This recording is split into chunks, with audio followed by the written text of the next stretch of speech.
just reflect on, you've been here for the whole day. What did you take away? What did you think was interesting? Thank you, Ranjan.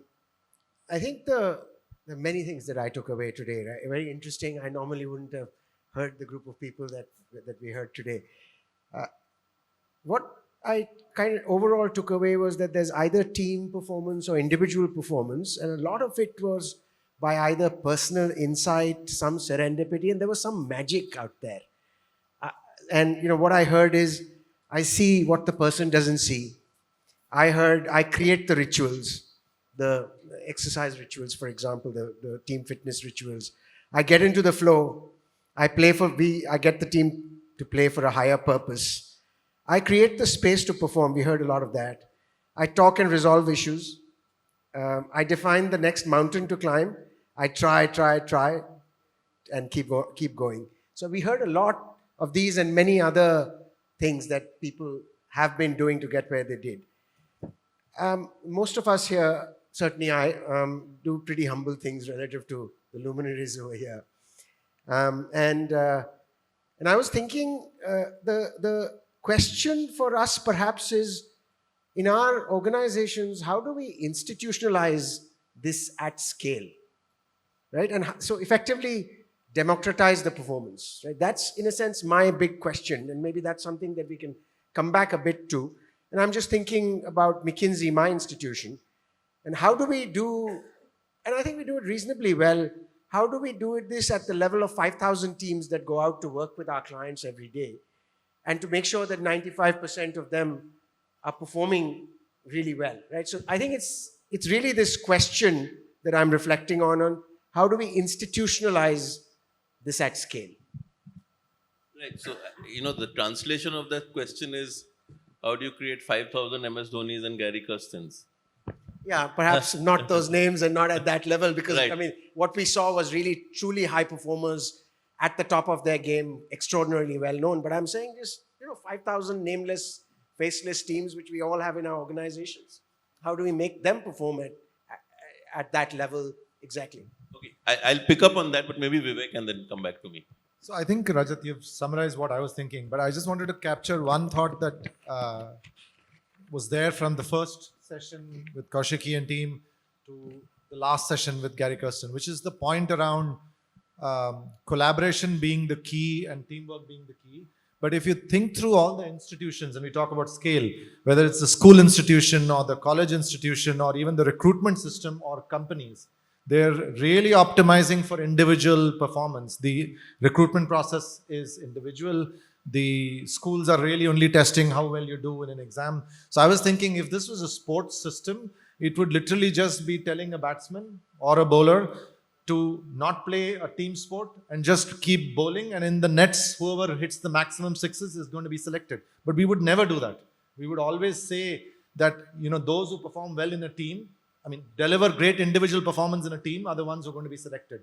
And I do think that if you're thinking about an institutional change, the whole point around checking for collaboration as an equal and important metric to individual brilliance in whichever field you're selected could be the game changer. And I do think that there is something about what educational institutions can do to foster that. Now, I know for a fact that BITSoM has tried it to a fair degree, but I think B schools do group projects almost as an afterthought and not as a structured process of how do we work well.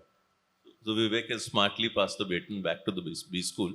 So, I'll talk about 2-3 things. One is when we started this workshop at BITSoM, when you start the program, we say collaboration is more important than competition. And I think this is a large area that I think the corporate world has to think about. That if I went to all of you and said, out of 10 situations that you face on a day-to-day basis, how many are collaborative and how many are competitive? I think most of you would say that the majority are collaborative. I think then if you said, what do you think is really the default filter with which individuals approach work on a day-to-day basis? Is it collaborative or is it competitive? I'm not sure that answer is collaborative. So, how do you build collaboration as the primary default filter? I think that is one. One big thing that I took away across the board was that leadership is unselfish. Across every context, you could see that the leaders put the team ahead of themselves. They didn't want to take the credit. They took a lot of trouble to understand people. They took the rap when things went wrong. So leadership which is unselfish, has a sense of service and can walk the talk is kind of a big one that I took away from the day. But maybe we want to build on this, and one segue is, Vivek, you've seen startups. Rajat, consulting regularly has people who work together on a project at very short notice. So if you just take the context that these guys were talking about, a group of high performers coming together to produce a high quality performance at very short notice. You all are both facing this, right? I mean, startups have to do it. Consulting really does this on a... So what do you do in your companies that you think is good practice that maybe the audience can pick up? I think the right answer is we're not doing enough. Let's be honest, because the reality is that good startups typically have, at least at the founding team, great chemistry and great collaboration and so on and so forth. Otherwise, they won't succeed. But beyond the first 30 to 50 hires, when you scale, you're literally recruiting people who can do the job well and not necessarily people who are great collaborators. The interviews don't spike on collaboration and working well in a team. They spike well on how well you code and how well you have solved a problem, how good a salesman you are, and so on and so forth. So I do think that the right answer is we're not doing a good enough job. But I think startups which have the luxury of having a second life, which means that they've had the hits and now they're going to transform to survive. If you notice, they don't fix the problems by fixing better quality of talent. They fix culture, they fix collaboration, they fix how teams work together and all of that. And even if you look at Google's success or Amazon's success, you will find that they are actually people who focused on those aspects more than hiring the smartest people. They were always hiring the smartest people. That hasn't changed. But what has changed is how well those teams work together. And I'm sure you've read about Project Oxygen and a bunch of other projects. So if you think about it, this is a startup which is trying to solve a problem, or how do teams work well together? What is the role of team leaders? They wouldn't have spent time on it if they didn't think it was a problem. Right. So you want to build on that, Rajat? What do you think you're doing Look, well? it's a very difficult question, right? We're almost a 100-year institution. I'll go back to McKinsey, and I was reflecting on it. It's kind of in the bloodstream a little bit. So it's really hard to, and when you're inside, it's a bit hard to tell what's creating. And it is true that we have 5,000 teams going out every day to clients across the world. And they're doing reasonably well to deliver impact to their clients in whatever areas that we're working with them on. So it's not an easy area to tease out when you kind of inside. But I'm reflecting on it a little bit. I kind of see this potentially at two levels where it seems to be happening. One is the institution's level itself, and then the other is what's happening inside the team. And at the institution level, there is a very strong culture of collaboration, and there isn't, I think in the hiring, for the most part, we do look for interpersonal skills and ability to work with people. And once they're in every level, the people are being evaluated for collaboration through 360-degree feedback and the question that's asked in every evaluation. So I think that's something I do see. I see common approaches, right? So I'll give you a very mundane example. I have a card that lets me into my office. When I go to Korea, that same card lets me into the office there.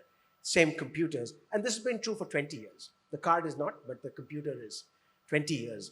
And so, there are and this is the mundane part, but we solve the problem the same way. I was telling you the other day, I can get a person from Venezuela, a person from New York, a person from Tokyo, and a person from Bombay on a problem, and they're effective in 24 hours, right? You assemble them, they're effective in 24 hours. That is another, tactical thing and of course, there's cultural elements, there's training elements, there's many things that go into that. There's also the fact that it's flow to work, right? I mean, we are a large institution with 30,000 consultants, and these people are being staffed onto these teams based on their skill sets. And then there are a bunch of processes, right? So, I talked about the fact that people are evaluated for collaboration and their teamwork, and we have team barometers that are discussed every week and so on. So which enable the teams to do it. So there's a set of things at the institution level, and then there's a set of things that happen on the team itself, right? So that sharp and hard team norms, and there's some soft and some hard. The softer things are common aspirations, right? So when you kick off, a good team will sit back and discuss what they're trying to accomplish. How are they going to work together? Who's going to work what are their preferences individually. So, try and take, I see many of these things have gotten into the bloodstream, as I was saying, the ways of working. We have a whole bunch of team processes. Every morning teams get together for 15 minutes and distribute their tasks. Often teams use these team barometers, as they're called, and they get together every week to do team retros, as they're now fashionably called. But we've been doing them, I have been doing them for 25 years with my teams, where you kind of have a discussion and say what worked this week and what didn't. And sometimes you do have interpersonal issues in the team, so you address those. And then, underlying all of this is trust, connection, friendship, right? Which then leads to collab. So I'm just trying to tease out a few of these things. So I think there's a lot that people can take away from this, but if I can provoke, I listened to a lot of the earlier sessions, and largely the way they're doing collaboration is simpler. It's relationships. I understand people. I care for people. I leave you on your own. I mentor you. Do you think corporations have a problem that they want to measure everything, and in the process, things which are very human and which can often be managed very well at a human level, we convert it with what I think is essentially an extension of the machine model, right? It started with the factory saying we need to, we need to measure everything in order to improve it. You just saw multiple examples of very complex contexts where people are not measuring as much. But it's much more human. Yeah, so I think this is a very valid point. So I know you provoked us, but I think it's a fair provocation. Let me respond by saying I agree 100%. So back when we were entering corporate life and stuff like that, sleeping on the job, it was almost a sign of, amazingness to say, oh, I only slept 3 hours and look at how productive I am. Now there is research to say that's bullshit. Get your sleep right and you'll be effective. We didn't hire you for sleeping only 3 hours, right? I mean, one odd day, yes, but heroism is not that. Mr. Murthy, 70 hours in the background. Yeah, but right? I'm talking about sleep as a right. Sleep was considered unproductive, right, because it is a very measurement-oriented system, 1 more hour of work and so on and so forth. So now that is reversed to say that's not necessarily a bad thing. The right kind of sleep is good, and there's whole research. The same way, tooling around as a team without an agenda, without working on a project, is considered unproductive. What did the team do today? Nothing. They just had an extended 3-hour lunch. I mean, most of us would basically say, come on, what is this? You're not being effective. You're not being productive. You can't, on office work, go out for a 3-hour lunch. I'm using that as a trivial example. But I think if the team is spending time in doing the stuff that you're talking about, which is building very strong collaboration where you can be open, you can basically be having psychological safety, that is deemed unproductive. If you measure and deem such thing as unproductive and have a culture that calls it unproductive, the chances are you're not going to build collaboration. And so I do think that just like the sleep movement on an individual basis has come in and basically said sleep is good, right? Provided it's not excessive. Similarly, collaboration without any objective, collaboration for collaboration's sake, getting to know people and building that relationship, which is what you picked about. It's very organic, very simple, is good. And I think we should allow for that time. And I do think the old era where people would travel and spend time with their teams and just go there, take their teams out and so on and so forth, are very important rituals that should actually be brought back. Now, the remote working, working from home, etc., makes it very hard. I mean, we've tried doing Zoom parties, but it's not the same as taking people out, because the human being is not going to behave the same way in a Zoom party as you do when you take the person out. So I do think some of that has to come back. So, and maybe, Ranjan, just before you go. And the provocation was, I think you're the right person to respond. Yeah, you did provoke me. So for example, if I just go back to my working life, the best teams have been the ones where the personal connect did happen. So we were traveling in trains for 4 or 5 hours to reach remote clients, and we were living together in the same bed and breakfast or whatever, and having breakfast together and so on, right? So, and there was a clear purpose, right? We were there to get something done.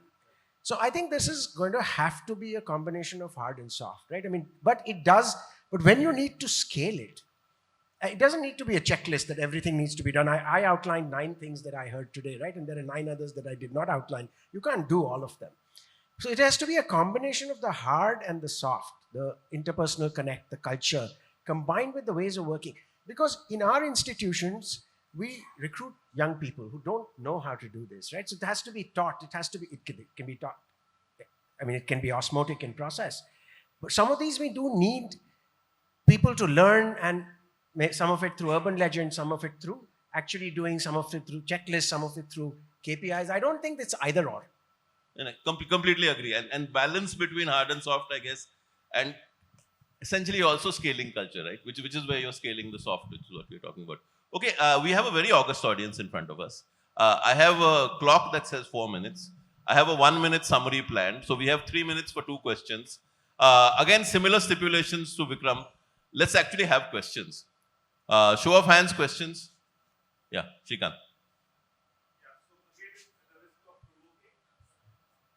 Today's session was exciting because of storytelling.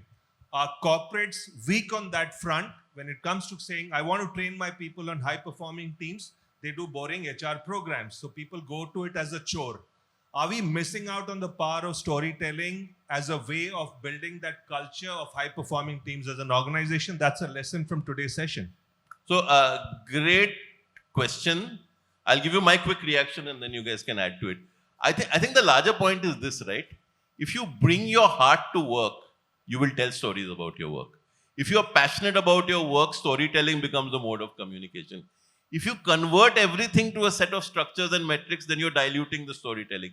So I have this very simple thing. I said, there are organizations where people bring their bodies to work. There are organizations where people bring their bodies and minds to work. And there are organizations where people bring their bodies, minds, and hearts to work. So if you're bringing your heart to work, if that passion is there in the workplace, then you'll see the kind of things you saw today. I think in trying to even measure things which are not necessarily measurable, we have overcomplicated the world of work. That would be my larger, that was what I was reflecting on. And I'm going to try to figure out what I do for it, in my own domains. But any quick thoughts? I agree with you that we should be telling more stories. And it's a skill, right? But largely the skill of storytelling comes from, if you have lived experience and you're passionate about it, then you want to share it. And incidentally, coaching and mentoring, which Rajat talked about, most coaching and mentoring is very heavy on storytelling, right? It is through storytelling that values get transferred in organizations. It is through storytelling that culture gets built. So, maybe one final question? Yeah.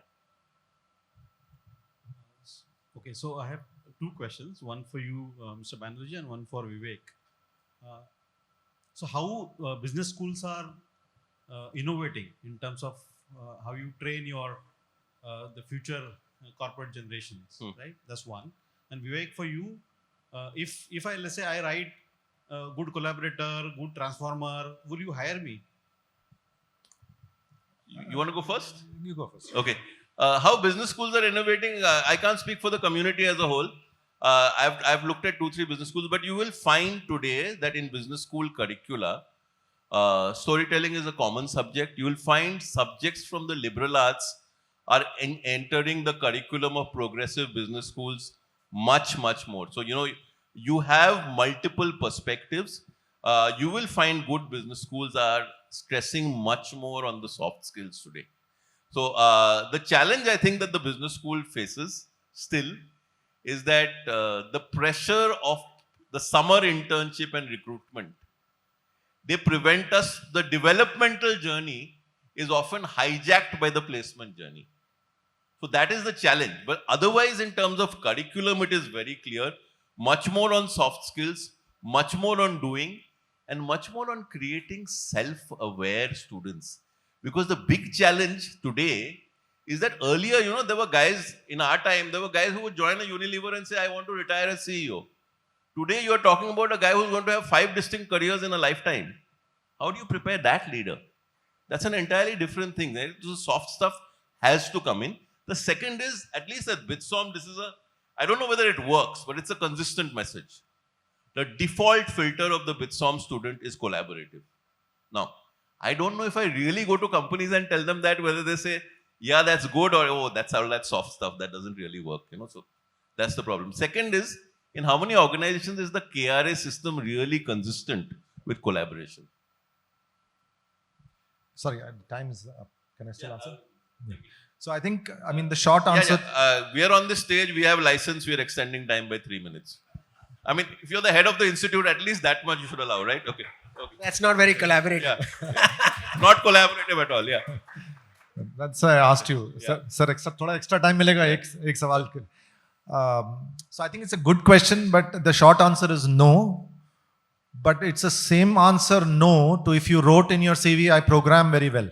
I would say no to that either, which is an individual job, right? I mean, I write a great program or I'm a great salesman. I would still say no. I think the question which you are asking is how do you assess, because it's perhaps a little easier in a one-on-one interview to assess whether you can write a good program versus collaboration, which is probably what you're asking. And I'll tell you the examples that we have actually had in the successful examples in recruiting for decent performers but excellent collaborators. In the reference checks that we've done with very important jobs, we've actually checked for how well they worked with teams that are not their teams. So examples would be engineering teams, how well did they work with the product teams? Or engineering teams, how well did they work with the business teams? And some of the best product managers that I've hired are people that the ref check said, boss, he was sitting on the back of a delivery boy for 6 weeks to understand what the hell is the problem with the app as to why the delivery boy can't use it. And then he spoke to the ops team and understood their incentive structures, which are all, by the way, non-product things. These are things that the operations team is supposed to do. So when we heard that this is a product manager who collaborates really well, and the operations teams really wanted to talk to him because they said, "Ye hamari baat samajhta hai," it was a huge tick. Now, at that point of time, I wasn't necessarily assessing for the quality of his PRD or how well did he actually write a PR FAQ, which is a core product management skills. That also we checked. But in the collaboration round, we actually checked for that, both in the interviews as well as in the reference check. So it's harder because you're essentially trying to check for something that is impossible to check in a one-on-one interview format. But it's doable if you're obsessing about it. Rajat, quickly. No, so look, I think maybe it's not, I think things have changed. I've been recruiting for 25 years at the IIMs and other institutions. And I think the awareness, the width, the importance of interpersonal skills and in the eyes of the student who's being recruited or candidate who's being interviewed has shifted dramatically. I certainly has in mind. And I, as an engineer going to IIM Calcutta, didn't think of anything other than, okay, let me get my grades and let me do the hard stuff. But it certainly has changed. But I've also seen that people have the value that people put on this, the individuals put on this has changed. I'm sure it's changed for each of us also in this time and with our kids in the way we bring them up. So I think the change, I think we should feel good about the change is my judgment of it. Okay, I'd like to just try to summarize the whole day. It's very difficult to do, but MBAs do what they do. So here are 4 C's for you. So the first thing is choice. I think one of the things that came across is how do you select the right people? How do you invest in their selection? And then having selected them, what Shantanu Moitra I took away, how do you find talents in your people that they didn't know they had and bring them out? The second is very consistent theme, deep conversations. You cannot understand your people if you do not have one-on-one, face-to-face, deep conversations which seek to understand sometimes their strengths, sometimes their weaknesses, but sometimes aspects of themselves which they have themselves not understood fully. The third, and I think this is for all of us in this room, I think everybody had a lot of conviction. And this conviction to me is about the leader's inner journey.